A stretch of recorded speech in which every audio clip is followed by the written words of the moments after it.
It's 5 in 10 from Skywatch TV for Tuesday, August 8th, 2023. I'm Derek Gilbert. Two quick things. First of all, I apologize for being a little later than normal with today's update. I've been fighting back spasms the last few days. Nothing serious, kind of thing that just happens as you get older, but it's harder to think and write and speak when you're on muscle relaxers. So again, appreciate your patience today as we bring you the update. Secondly, if you're watching this on YouTube, you've found that we are back on YouTube after a 2-year hiatus. Of course, we've been producing these 5 days a week. In the interim, they've just been available elsewhere on the web. And I'll tell you how you can prevent us being canceled from you again before the end of this broadcast. Topic number 5 today, out of Africa. Not talking about the theories behind human origins, talking about the desire of certain nations in Africa to get the United States off their continent. Specifically, the country of Niger, which we told you yesterday, went through a coup over the weekend. One of the kind of awkward aspects of this story is the fact that the coup in Niger, nation in West Africa, borders on Nigeria, sometimes the two nations confused for one another.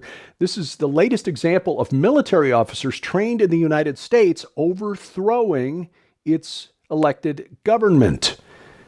Brigadier General Moussa Salau Barmou, who's the chief of Niger's Special Operations Forces, one of the leaders of the coup, was trained, coup that is, not coupe, that's a type of car, leader of the coup, was trained at both Fort Benning, Georgia, and the National Defense University in Washington, D.C. And sadly, this is not an isolated incident. Analysts at the online news source The Intercept confirm that U.S.-trained military officers have taken part in 11 coups just in West Africa since 2008. The last 15 years, averaging almost one West African coup per year by military officers trained here in the United States. Now, conspiracy theorists might look at this and say, maybe there's a connection here. Coincidence theorists would say, no, nothing to see here. It's just a coincidence. Now, since 2012, Washington, D.C. has spent more than $500 million in Niger. This is one of the largest U.S. security assistance programs in Africa. The New York Times notes that until this past week, Niger was the cornerstone of the Pentagon's regional strategy in Africa. At least 1,100 American troops stationed in the country there, where we've got a couple of bases from which the U.S. military launches drone strikes against Islamist militants. Now, Victoria Nuland, a well-known warmonger in Washington, D.C., the acting Deputy Secretary of State, visited Niger over the weekend and demanded to see the ousted president. She was refused, and so she has now declared that aid to Niger is suspended. Remember, the importance of Niger, where there's also about 1,000 French troops deployed, is that it is one of the world's largest suppliers of uranium. The European Union gets about a quarter of its uranium for its nuclear power plants from Niger. Topic number 4, the border. Oh, and by the way, other neighboring nations look like they're ready to launch strikes inside Niger to restore the former president to power. Keep an eye on that situation. The border, but I'm talking about the UK, where asylum seekers in the United Kingdom have had their move onto a barge called the Bibi Stockholm. You see that on the screen behind me. It's essentially a floating hotel. Have been blocked at the last minute by liberal lawyers, arguing that some of these refugees have a severe fear of water. The transfer of about 20 migrants blocked on Monday after legal challenges by a charity called Care for Calais. Calais is the region in France where these migrants have moved after crossing all of Europe before getting onto dinghies to cross the English Channel, and then arriving in England to be put up in hotels, and now perhaps 500 of them on this Bibi Stockholm converted barge. But understand what we're saying here. This charity is claiming that these men suffer mental health concerns about being housed on a barge that is docked in port because they're afraid of the water after seeing some of their colleagues die at sea. Wait, they crossed the English Channel on a dinghy, and now they're afraid of being housed on a barge that is docked in port. This is not playing well with the English public in the UK. There are more legal challenges, no doubt, coming from both sides of the issue as they wrestle with how to control their border, just as we here in the U.S. are demanding to know why our government refuses to enforce our southern border. Topic number 3, rise of the machines. Artificial intelligence on the brink of becoming superhuman. This is according to a gentleman described as a leading expert, Sam Harris, philosopher, neuroscientist, also a very outspoken atheist, so he's not right about everything, but it doesn't mean he's wrong about this. He has argued that there's something inherently dangerous about being the second smartest species on the planet. Just ask chimpanzees how well they're treated by humans, or dolphins for that matter. He says that in the near future, most of what's online could soon be fake, as artificial intelligence is creating fake news flood what is available to us on our screens. We're already seeing some examples of this, as we've been telling you over the past few months. Stories that are presented as true, cases cited in court turn out to be completely fabricated, created by artificial intelligences that are ghosting. What's the word there? I forget the term that is being applied by AI experts, but they just see this as, well, just a minor bug. And really, I mean, these things seem to be openly lying to us, and you're just dismissing it as just a glitch in the software or the algorithm. Anyway, Harris likens the rise of true independent artificial intelligence as something like an alien invasion. And he's not entirely wrong. And when you think about it, in artificial intelligence, why we assume that a silicon-based artificial intelligence would be anything like human is beyond me. It is like having a fundamentally inhuman alien intelligence and handing them the keys to the car and trusting that they're going to have our best interests at heart. Let's just watch this and ask the question, what can possibly go wrong? Topic number 2, Cyborg Hearts. As long as we're on the subject of AI and transhumanism, a new study this month found that linking digital electrical components with biological cells can create a cyborg organoid, miniature organ, which, when transplanted into animals, melded and repaired living, beating hearts. Now, this is somewhat encouraging, but also kind of creepy. The technology put together electrically active, biodegradable silicon nanowires with human heart cells into what they euphemistically referred to as a meatball, a clump of cells connected through these silicon wires, that is, and then connected these to the hearts of rats, injected them into the hearts of rats that had suffered heart attacks.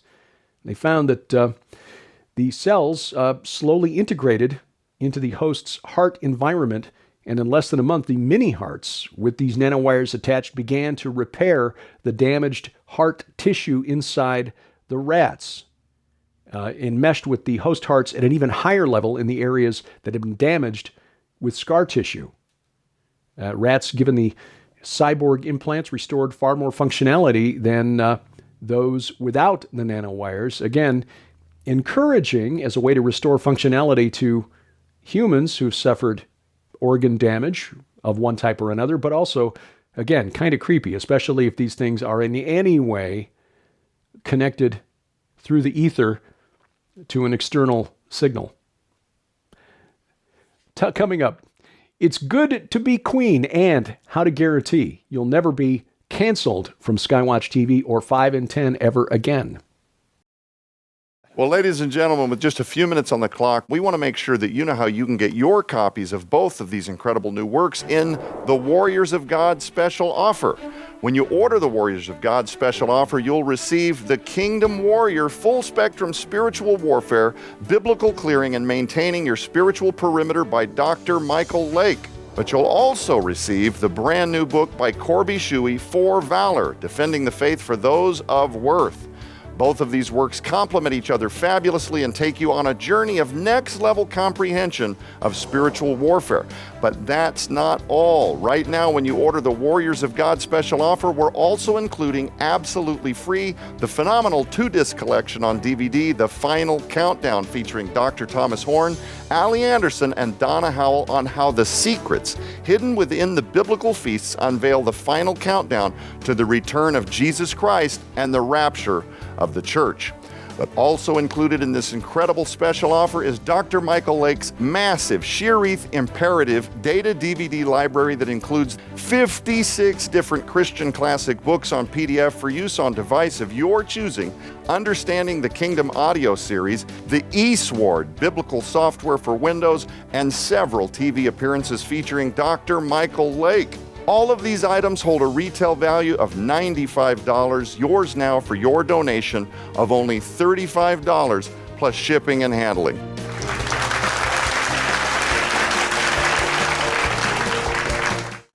Topic number one today, the Queen of Scotland, or at least wannabe. She is no longer in power as First Minister. Talking about Nicola Sturgeon of the Scottish National Party. We learned today, thanks to GB News, that Scottish taxpayers spent about £10,000, roughly, what is that, about $13,000 US, on VIP treatment for Nicola Sturgeon when she flew on official business when she was First Minister. Former leader used meet and greet services from a company that boasted it treated its customers like royalty repeatedly over the last couple of years while she was First Minister of Scotland. The Scottish Labour Party detailed this in a release, finding that the Scottish National Party's use of government credit cards between 2019 and last year included about £14.2 million. It was roughly, $17-18 million US in a 3-year period. Purchases by senior SNP staff included yoga classes, nail polish, and more than £4,000 for hospitality and hotel accommodations at the 5-star Glen Eagles Hotel in Perthshire. What I found most interesting in this was that the procurement cards also bought 6 copies of speeches, books of speeches by Ms. Sturgeon, and 21 copies of a book titled How to Run a Government So That Citizens Benefit and Taxpayers Don't Go Crazy. Perhaps Ms. Sturgeon and the SNP leadership should have actually read that book before swiping the credit cards. Skywatch TV depends on your support to do what we do, and we always want to send a thank you. If you're in the U.S. or Canada during the month of August, we'll send you a copy of the book by Jonathan Brentner, The Triumph of the Redeemed. Again, no minimum. You decide what you are led to donate, and if so, and you're in the U.S. or Canada, we'll send you a copy of Jonathan's book. Find out more online, skywatchtv.com/donate. You'll look for the red donate button, or you can call us toll-free, 844-750-4985. Some watching on YouTube, and if you are, God bless you. Click the subscribe button, share it with your friends and all, but then take a moment to download our app, both Roku or Apple TV, because there are some folks who just thought we disappeared when we got canceled from this platform in July of 2020.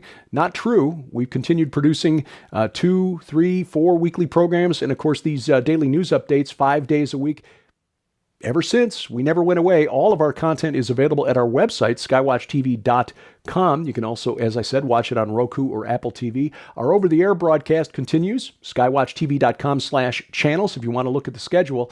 But best of all, download our app, because all of our content is hosted by a Christian company. We won't be canceled from our own app. When we're on a video sharing platform, whether it's YouTube or Rumble, you see our channels right here, we're playing on their platform, and we're not paying for the privilege. So their rules, and they can cancel us for whatever they choose, whenever they choose. But if you've got our app, you're protected. You also get notifications when new programs drop, and it's available for iOS, Android, and Amazon Kindle Fire phones and tablets. Again, if you want to watch on the big screen, we got the Roku and Apple TV versions. You can also cast the video from the mobile app to your smart TV using Google's Chromecast or Apple's AirPlay. It is free of charge, and we have links to their app stores at skywatchtv.com. Thank you for watching as we keep watch. I'm Derek Gilbert, and this is 5 in 10 from Skywatch TV.